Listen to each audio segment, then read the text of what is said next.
అందరికీ వందనాలండి.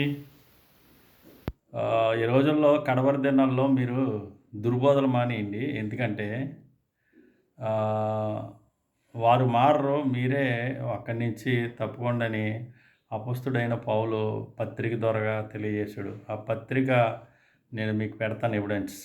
అయితే అపొస్తలుల కార్యములు 1వ అధ్యాయం 7వ వచనంలో ఏమంటున్నాడంటే, కాలములు, సమయములో తండ్రి తన స్వాధీనంలో ఉంచుకొని ఉన్నాడు. వాటిని తెలుసుకొనుట మీ పని కాదన్నాడాయన. యేసుక్రీస్తు కాలంలో యూదుల రాజు అని ఆయన మరి యెరూషలేములో ఆ ప్రాంతాల్లో ఆయన తిరిగాడు. తన శిశువులు జయం జయం అని పలికారు.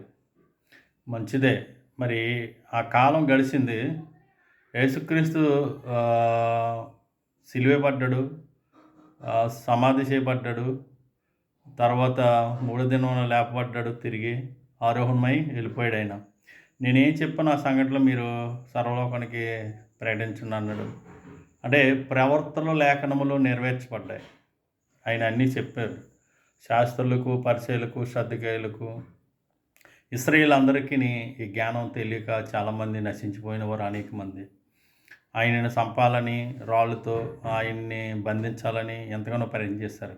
కానీ లేఖనములు నెరవేర్పు వరకు యేసుక్రీస్తు వాళ్ళ నుండి తప్పించుకున్నాడు. ఆయన లేఖనములు నెరవేర్చబడిన తర్వాత తండ్రి కుడిపార్శ్వానికి వెళ్ళిపోయాడు. యేసుక్రీస్తు శిశువులకు చెప్పాడు ఆయన, నా తండ్రి ఆలోచనలో మీకు చెప్తున్నాను, నా అంతటా నేనేమీ చెప్పట్లేదు అని. అయితే ఈ రోజుల్లో మట్ల ఆదివారాలు చేస్తున్నారు. అవి వాళ్ళు చేశారు. ఈ రోజుల్లో మట్ల ఆదివారం మరి రేపు ఆదివారం నాడు చేస్తారు చాలామంది. ఇలాంటి పండుగలు యేసుక్రీస్తుతో చేయమని చెప్పాడా? లేకపోతే అపోస్తుల పౌలులు ఎవరన్నా చేశారా వారి సంఘాల్లో? రోమా పత్రిక నుండి యోధా పత్రిక వరకు మీరు పరిశోధించవచ్చు.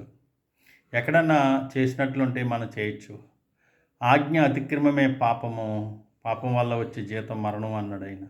ఆజ్ఞ అతిక్రమిస్తున్నారు, ఆజ్ఞ అతిక్రమే పాపం అని యోహాన్ గారు మినిస్ట్రీలో తన సేవకులకు, తన మినిస్ట్రీ సంఘస్థులకు చెప్పాడు ఆయన. అంతేకాదు ప్రకటన 2వ అధ్యాయం 15వ వచనంలో, కుక్కలు, మాంత్రికులు, వ్యభిచారికులు, నరహంతకులు, అబద్ధమును విగ్రహారాధకులు, అబద్ధమును ప్రేమించే ప్రతి వారు వెలిపెట్టనుందరు అన్నాడు. అంటే అబద్ధాన్ని ప్రేమించే వారు అందరూ ఎక్కడుంటారు? పరలోక రాజ్యానికి వెళ్ళరంట, ఎలుపటలు ఉంటారంట.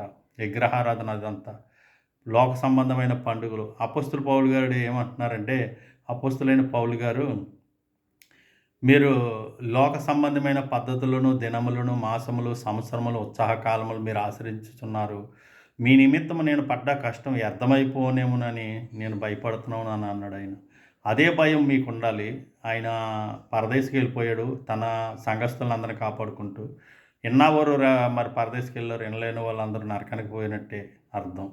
ఈ రోజుల్లో మీరు మట్ల ఆదివారం చేస్తున్నారు. ఏ ఉద్దేశంతో మీరు మట్ల ఆదివారం చేస్తున్నారు? చాలామంది మట్ల ఆదివారం యేసుక్రీస్తుకి జయం జయం అని అంటున్నారు. అపొస్తలుల పౌలులు ఎవరు చేశారు? వాళ్ళ సంఘాల్లో ఎక్కడైనా మీరు చేసినట్టు వాక్యాలు ఉన్నాయా? లేవు కదా. మిమ్మల్ని ఎవరు సేవకు పిల్లరని, మిమ్మల్ని ఎవరు సువార్తకి పిల్లరని, మిమ్మల్ని ఎవరిని వాక్యంగా ఉపదేశానికి పిలవరని, ఎవరి జోలు మనకెందుకని మీరు ఎవరికారే దాక్కుని ఉంటున్నారు. మీరు డబ్బుల సంపాదన చూసుకుంటున్నారు కానీ తప్ప ఆత్మల సంపాదన ఎవరు చూడట్లేదు. మనుషుడు ఏమి ఇత్తడు ఆపంతే కోయను, మోసపోగుడే దేవుడు ఎక్కిరింపబడ్డు అని ఆయన గల్తీ సంఘస్థులకు క్లియర్గా ఆయన చెప్పాడు. ఈ రోజున ఆత్మ సంబంధమైన విత్తనాలు ఎత్తుతలేదు జనాలు. ఏంటంటే క్షేమైపోయిన శరీరాశులు, నేత్రాశులతో ఎత్తి మేము ఎంతలో చేస్తున్నామో మట్ల ఆదివారం జయం, రండి పానకాలు తాగండి, రండి మీరు పులిహారాలు తినండి, రండి బిస్కట్లు, సేమియాలు, పరమాన్నం, శరానన్నం, రండి బఠానీలు, మరమరాలు తినండి, నాకు కూడా వచ్చిన వాళ్ళకి ఏ లోటు ఉండదు అని పాస్టర్లు, బోధకులు ఈ రంగం చేస్తున్నారు. జాగ్రత్త సుమి, మీరందరూ లోక సంబంధమైన పద్ధతులతో ఆచరిస్తున్నారు. ప్రభు అన్నవాడు ప్రతివాడు పరలోక రాజ్యం చేరడు కానీ నా తండ్రి చిత్త ప్రకారంగా చేయవాడే ప్రవేశించును అని చెప్పాడు ఆయన. మనుషుల పద్ధతులను ఉపదేశములు అని బోధిస్తున్నారు, కానీ వారు పెదములు వ్యర్థంగా ఆరాధించి దేవుడికి దూరం అయిపోతున్నారు. ఆ బోధకులు ఎలాగా పరలోకానికి వెళ్ళలేకపోతున్నారు. కానీ మీరైనా మారండి. అలాంటి పండగలు బైబిల్లో ఎవరో చేయలేదు.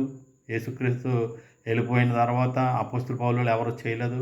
మీరు చేశారంటే కంపల్సరిగా అలాంటి పండుగల్లో పాల్గొన్న ప్రతి ఒక్కరికి ఆయన యోహానులో సువార్త మినిస్ట్రీలో చెప్పాడు. గుడ్డివారిని వెంబడిస్తే గుడ్డివాడు గుంటలో పడితే ఏంటి సంగతులను, గుడ్డివాడు ఎలాగ తావు చూపించగలను. అవును, ఈ వాక్యాల భావాలు తెలియక అన్నవారు అందరూ గుడ్డివాళ్ళని వాక్యం భావం యోహాను గారి మినిస్ట్రీలో క్లియర్గా చెప్పాడు. ఆయన పత్రిక ఆయన యోహానులో అంటే మనం అర్థం చేసుకోవాలి.